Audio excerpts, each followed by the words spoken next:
And Zachary, tell me the name of this animal. The pig. Good, Zach. Where will we... At a very young A una age, edad muy temprana, nos esforzamos por agrupar o clasificar cosas para poder entender el mundo que nos rodea. Good. Does anybody know what sound... La clasificación es realmente importante porque la forma en que clasificamos como científicos afecta la forma en que pensamos. Si pensamos que un animal es un perro, inmediatamente pensamos en las propiedades que constituyen a un perro. Si vemos algo como un juguete tipo poodle, entonces pensamos, Dios, quizás eso sea un conejo grande o algo así. Cuando se enferma, no sabemos cómo tratarlo. Y no sabemos todas las cosas que acompañan el hecho de ser un perro. Lo mismo se aplica para las bacterias, se aplica para las plantas, se aplica para todo.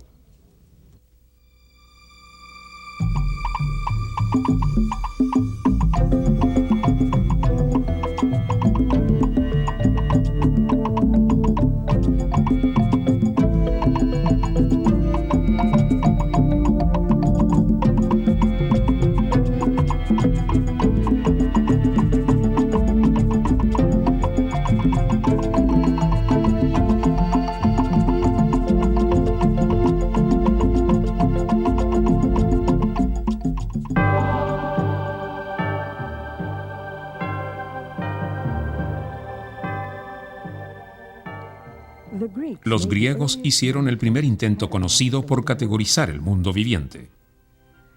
Luego, en 1735, el botánico sueco Carolus Linnaeus publicó las memorables obras que se emplean como base para la clasificación incluso en la actualidad. El aporte de Linnaeus en la clasificación fue que quiso construir un sistema natural para explicar toda la vida. Parte de este sistema era la existencia de un sistema de denominación binomial compuesto por dos nombres, género y especie. El primer nombre es el del género. Lo podemos considerar como un apellido, quizás como el apellido Smith. El segundo nombre es el de la especie, y lo podemos considerar como el nombre de pila de la persona, por decirlo así. Así que hay muchas especies dentro de un género, al igual que existen muchos Smiths. No solo existe Sally Smith, también está John Smith y Sam Smith, etc.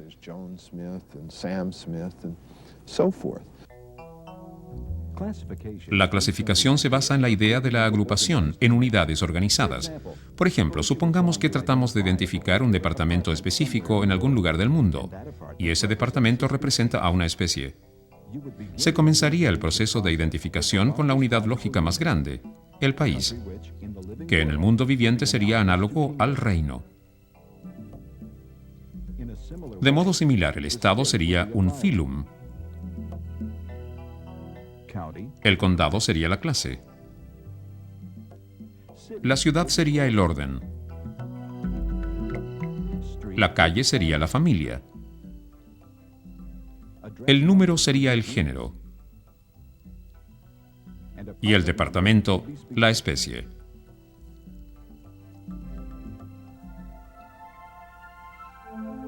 El sistema de clasificación contemporáneo más popular divide al mundo viviente en 5 reinos o países. Monera, que incluye las bacterias y todas las procariotes, células sin un núcleo organizado. Protista, principalmente células eucariotes monocelulares, aquellas que contienen un núcleo y otros organelos membranosos. Y 3 reinos multicelulares, plantas, hongos y animales. Tradicionalmente, la gente ha empleado los caracteres morfológicos para relacionar a los organismos, y eso funciona perfectamente bien para cosas como los animales, las plantas, incluso para los hongos, en que se buscan propiedades en común. Se buscan dientes que se construyan de la misma forma o huesos que se hagan de la misma manera. Lo anterior está bien para la mayor parte de los eucariotes, pero para los organismos eucariotes monocelulares hay muy pocos caracteres para relacionar los organismos. Sin embargo, la situación ha cambiado en los últimos 10 años. porque tenemos a nuestra disposición evidencia de ADN. Ordenamos en serie el ADN a partir de distintos organismos y podemos relacionarlos usando su ADN. Lo anterior es importante porque muchos grupos que esencialmente no tienen información para ser relacionados, como las bacterias, ahora se pueden clasificar por primera vez. Debido a estas técnicas de clasificación nuevas, el orden de lo viviente está cambiando rápidamente. Este es un campo de investigación dinámico. Por primera vez, los científicos cuentan con el potencial para agrupar a los organismos sobre la base de relaciones y ramas genéticas, y las líneas son nodos en las líneas de la herencia, en lugar de hacerlo por características arbitrarias. En el linaje y la historia de cualquier organismo o grupo de organismos es importante entender cómo se formaron, cuáles fueron las condiciones ambientales, cuál era la ecología general. Es impresionante que se produzca una cierta cantidad de evolución convergente. Las marsopas, por ejemplo, parecen peces, pero no se ven como peces cuando se estudian sus ácidos nucleicos o su aparato celular interno. No, parecen mamíferos.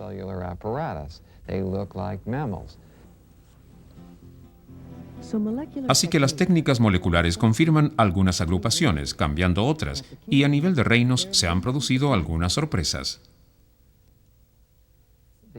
Si se extrapolara retrospectivamente en el tiempo la cantidad de cambios que se han producido recientemente, se descubriría que las plantas, los animales y los hongos tuvieron por última vez un ancestro común alrededor de 1.000 millones de años atrás. Los hongos y los animales lo tendrían un poco más recientemente, alrededor de 950 millones de años atrás. Luego las plantas se ramifican justo antes de eso, 1.000 millones de años atrás. El hecho de que los 5 reinos derivados artificialmente no sean totalmente independientes entre sí, sino que sean de hecho ramas de un árbol común de la vida, es una idea que encaja bien con el linaje de esquema de clasificación basado en nodos.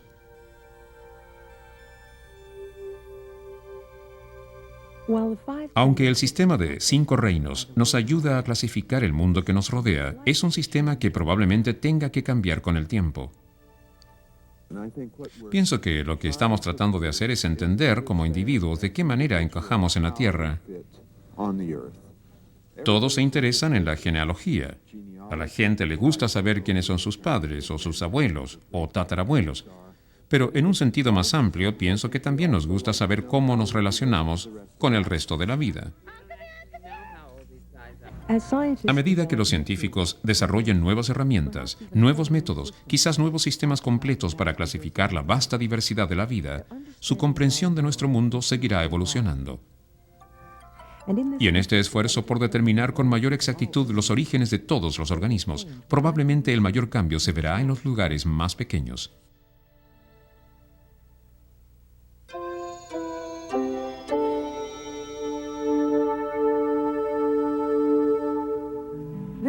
Esta muestra gastronómica se ve tentadora, pero hay allí más de lo que ve el ojo. De hecho, hay microorganismos casi en todas partes, no solo en los alimentos que ingerimos, sino que en el aire que respiramos y en los objetos que tocamos. La comida siempre está contaminada, pero si uno la come rápidamente y no la deja reposando para que se produzcan toxinas y se multipliquen las bacterias, por lo general no es problema. Solo alrededor del 1% de las bacterias que nos rodean provocan enfermedades. El resto son todas buenas. De hecho, las usamos en la producción de alimentos para hacer el queso suizo. Así se forman los agujeros. En el yogur, absolutamente. Y hay una lactobacilina a la cual se le ponen bacterias.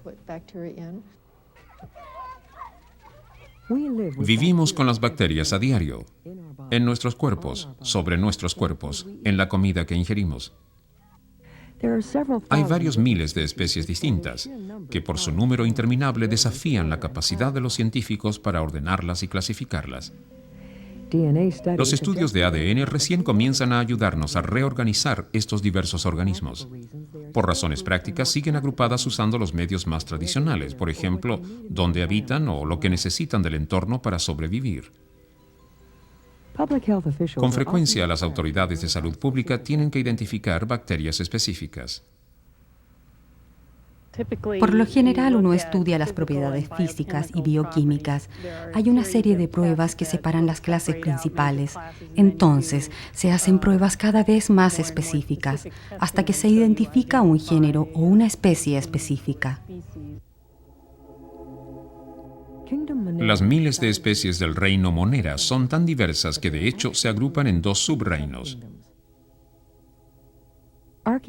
Las arcabacterias incluyen organismos que viven principalmente donde nada más puede vivir, donde las temperaturas son demasiado altas, la sal está demasiado concentrada o el oxígeno es muy poco. El otro subreino, las eubacterias, son más conocidas e incluyen algunos autótrofos, como las algas azul verde, también conocidas como cianobacterias fotosintéticas. Sin embargo, la mayoría de las eubacterias son heterótrofos, que dependen de organismos como nosotros para obtener energía, y pueden causar enfermedades mientras lo hacen. Cada especie tiene un aspecto característico cuando crece en el medio.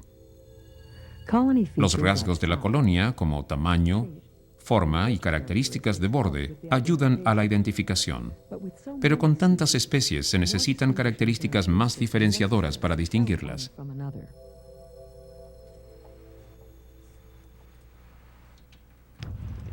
Un tipo de prueba en la tinción de Gram que se puede hacer sobre una muestra de clínica. Y entonces se puede comenzar a formular el tratamiento de antibióticos sobre la base de la causa más probable. La tinción de Gram colorea las paredes celulares de algunas bacterias, pero no las de otras. La presencia del color púrpura oscuro significa Gram positivo, su ausencia Gram negativo. Esta prueba es importante porque las diferencias de la pared celular que se identifican también hacen que los grupos respondan de modo distinto a los antibióticos y ayuda a los doctores a seleccionar la medicación. Otras características de identificación incluyen la forma celular, cocos, bastones o espiroquetas, o la presencia de flagela, esporas o cápsulas.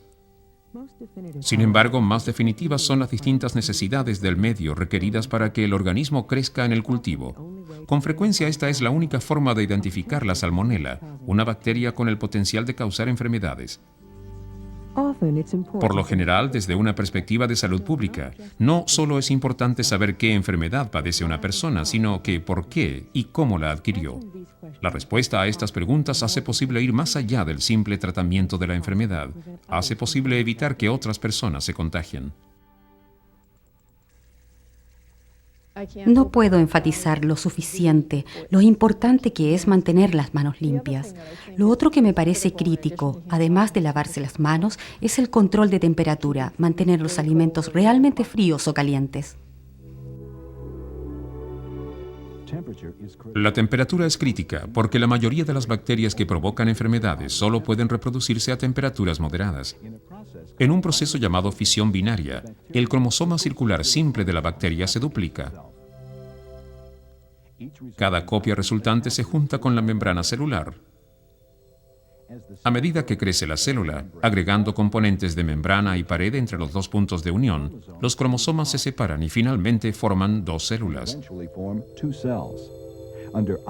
En condiciones óptimas, el tiempo de duplicado no supera los 20 minutos, dependiendo de la especie. A este ritmo, una bacteria puede transformarse en 1 millón en menos de 7 horas.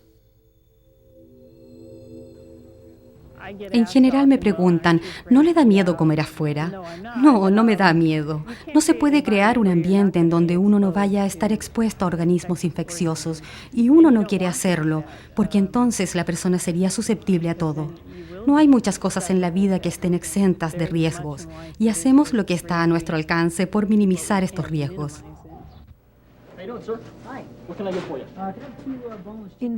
En los alimentos, las bacterias provocan la mayor parte de los riesgos para la salud, pero hay otros agentes no celulares llamados virus, los cuales podrían servirse de una comida inadvertidamente. Virus como el de la hepatitis. Los virus son tan particulares que no se clasifican en ninguno de los 5 reinos. El problema de los virus, por supuesto, es que no se pueden curar con antibióticos.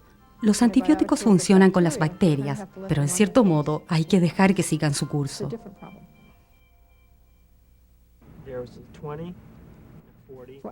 Para que funcionaran los antibióticos, el virus tendría que estar verdaderamente vivo. Tendría que poder reproducirse por sí solo. Y tendría que tener un metabolismo como el de las bacterias para que lo atacaran los antibióticos. Pero el virus es demasiado simple para esto. El virus más simple solo tiene dos componentes, proteína y ácido nucleico. Básicamente, la proteína forma una cáscara o algún tipo de contenedor, un contenedor helicoidal o esférico. Y dentro de ese contenedor encontramos el ácido desoxirribonucleico, o ADN. Y ese es el material genético del virus. Pero el virus no se puede reproducir por sí solo. Debe penetrar los mecanismos enzimáticos y reproductivos de otros organismos. Y por eso los virus siempre infectan a algún huésped. Los virus se unen a la célula huésped e infectan su material genético, dejando fuera el revestimiento de proteína. El ADN o ARN se apodera de la célula huésped y la obliga a formar nuevas partículas del virus. Finalmente se rompe la célula huésped, liberando nuevas partículas de virus que atacarán a más células huésped. Una vez que infectan al huésped, pueden utilizar la maquinaria enzimática del huésped para reproducir su propio ácido nucleico y para reproducir sus propias proteínas. Por eso es que siempre tienen que infectar y penetrar desde otro organismo. Los científicos piensan que los virus son tan diversos porque probablemente tienen orígenes diferentes en distintos fragmentos celulares. Un virus puede permanecer en los alimentos aunque no pueda crecer ni desarrollarse. Tiene que entrar a un cuerpo tibio, sea una pulga, un ser humano o una rata, para poder crecer y reproducirse y causar daño. Obviamente, una de las cosas que a todos nos preocupa son los virus patológicos que producen cosas como resfríos, o fiebre aftosa, o el SIDA, y otras enfermedades de esta naturaleza. Obviamente, el control de estos virus y el descubrimiento de terapias y formas de atacar de estos virus es extremadamente importante para todos nosotros. Es un asunto de supervivencia. Hasta que los científicos encuentren respuestas a estas preguntas fundamentales, la mejor protección que tenemos contra las enfermedades, ya sean bacteriales, virales y de otro origen, sigue siendo la prevención. Es bastante impresionante cuando uno se sienta y piensa en esto.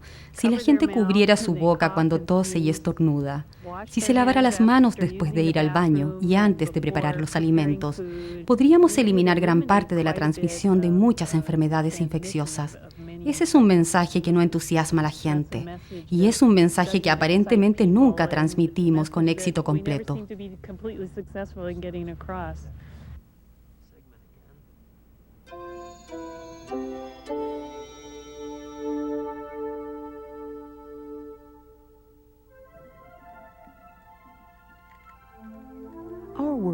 Nuestro mundo está poblado por un mundo entero de organismos que no podemos ver. Una gota de agua de mar puede parecer cristalinamente clara, sin embargo contiene cientos de plantas y animales vivientes. Cuando estos microorganismos proliferan sobre su nivel normal, los ecólogos como el Dr. Peter Franks se embarcan a observar la formación conocida como marea roja. La marea roja es una gran acumulación de algas monocelulares. Estas contienen pigmentos como las plantas terrestres y cuando se acumulan en concentraciones muy altas, de hecho colorean el agua, al igual que se torna verde la hoja de una planta. En el caso de la marea roja, la alga tiñe el océano de un color rojo oxidado y puede ser tóxico para la vida marina y otros seres humanos. Por eso el Dr. Franks intenta comprender la ecología de estos pequeños organismos. Yo estudio la forma en que las plantas interactúan con su entorno en el océano, por eso tengo que saber acerca de la física del océano y de la química del océano, ya que estas plantas crecen usando nutrientes y luz al igual que las plantas terrestres. Estas algas son parte del diverso reino de eucariotes monocelulares primarios conocidos como protistos. Muchos protistos, como las plantas, son autotróficos. Pueden sintetizar la energía de la luz solar. Otros, como los animales, son heterotróficos, principalmente pastadores o predadores, que ingieren nutrientes provenientes de los organismos cercanos de su entorno. Hay otros que son más parecidos a los hongos, en el sentido de que absorben los nutrientes en lugar de ingerirlos. Luego están aquellos que tienen características de plantas y de animales, lo cual diluye cualquier intento por clasificarlos lógicamente. Fitoplancton son plantas microscópicas y zooplancton son animales microscópicos y ambos flotan en el mar. La palabra planctos es griega y significa nómade, y básicamente esos son estas plantas y los animales, son llevadas por las corrientes del océano. Para los protistos de tipo animal, a veces llamados protozoos, la clasificación se basa libremente en la forma en que se mueven dentro de su entorno. Algunos, amebas, flotan a un ritmo extremadamente lento. Otros, como los protozoos flagelados o ciliados, vagan con bastante libertad a través del agua. La característica de definición requerida para que los protistos se consideren como tipo de planta es el pigmento clorofila. No es de sorprenderse que tanto los protistos, con características de animales como de plantas, como la euglena o dinoflagelados, se muevan y tengan clorofila. Otras algas monocelulares, como los diátomos, son un poco menos móviles. Son definidos por las características de su pared celular. Por último están las algas multicelulares, protistos agrupados por color, rojo, café y verde. A diferencia de la mayoría de los protistos, tienen más de una célula. Sin embargo, estas algas también son considerados protistos, porque sus células no están especializadas en tejidos. El Dr. Franks está especialmente interesado en el fitoplancton, los protistos de los cuales depende todo el resto de la vida marina. Los diferentes tipos de organismos tienden a encontrarse en distintos tipos de ambientes. Por ejemplo, en condiciones muy tranquilas, con pocos nutrientes, tendemos a encontrar fitoplancton flagelado. Se pueden sumergir en las aguas ricas en nutrientes y explotan esta fuente de nutrientes. En las regiones costeras, donde tenemos una topografía con fondo inclinado, corrientes de mareas y olas, hay mucha turbulencia, lo cual permite el crecimiento de los diátomos, organismos que tenderían a hundirse si el agua fuese muy tranquila. Los protistos son los organismos eucariotes más básicos. Se distinguen por un núcleo que contiene material genético y por organelos rodeados de membrana, incluyendo mitocondria para la producción de ATP y cloroplasto para la fotosíntesis. Los científicos creen que estos organismos se originaron de las bacterias a través de un proceso conocido como endosimbiosis, un proceso en el cual una especie reside dentro del cuerpo de otra. Pienso que la teoría endosimbiótica es una de las grandes historias de éxito de la biología molecular. En alguna etapa, esta célula envolvió a una bacteria procariote. El resultado neto fue que tal vez trató de abarcar más de lo que podía, porque esta bacteria descubrió que podía sobrevivir dentro de la célula eucariote. No solo podía sobrevivir, sino que también en el caso del cloroplasto y la mitocondria probablemente daban beneficios a la célula eucariote. Por ejemplo, la mitocondria permitió que las eucariotes metabolizaran oxígeno. El cloroplasto permitió que las plantas utilizaran luz para vivir. Así que claramente este fue un invento fundamental. En los últimos años han surgido más ideas de que quizás el núcleo y la formación de la célula eucariote también fueron el evento endosimbiótico original.